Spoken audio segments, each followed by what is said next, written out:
Hello and welcome to week 2 of our Lent challenge. So last week we heard the word Lent and we heard about how it's a time in the year where Christians either give something up or take up new things to spend more time getting to know Jesus. So this week we're going to learn more about how our God is a creator God and what that means for us. Everything was made through him, and nothing was made without him. John chapter 1 verse 3.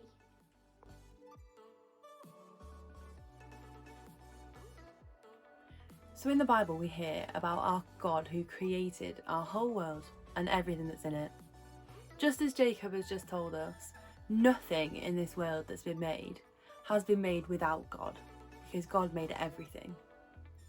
So I want you to think for a minute about God's creation, about our world. Now I personally think that our world is just beautiful. How can it be that every animal and every plant and everything that's on this earth has everything that it needs to be here? And God provides for us in the same way.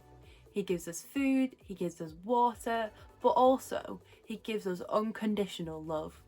Which means that no matter what happens, no matter what we do wrong or what happens in the world, God is always on my team and on your team, and He will always be looking out for us.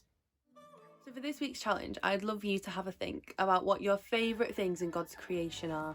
So for me, one of my favourite things is the trees, because right now all the leaves are on the floor and there's none left on the branches. But I know that in a few weeks' time, the leaves will come back on the trees and they'll be full of colour again. And it feels like magic, but actually, I know that it's my God who's in control of the seasons and He will bring the life back in the trees. So once you've had a think about what your favourite bits of God's creation are, I would love you to get creative too. Whether you paint a picture of them or draw a picture of them, or whether you build them with your Lego or your Duplo that you have at home, or whether you make a collage of bits of God's creation that you found outside.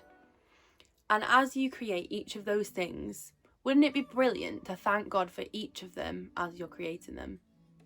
As always, we'd love to see what you get up to online, whether you send it to the Families, Children and Youth page, or whether you post it in the St John's Church group. We'd love to see what you get up to. I will especially be looking out for things that I've not thought of if you find new creative way to do it, because I know that a lot of you guys are a lot more creative than I am. I'd love to see what you get up to. See you next week.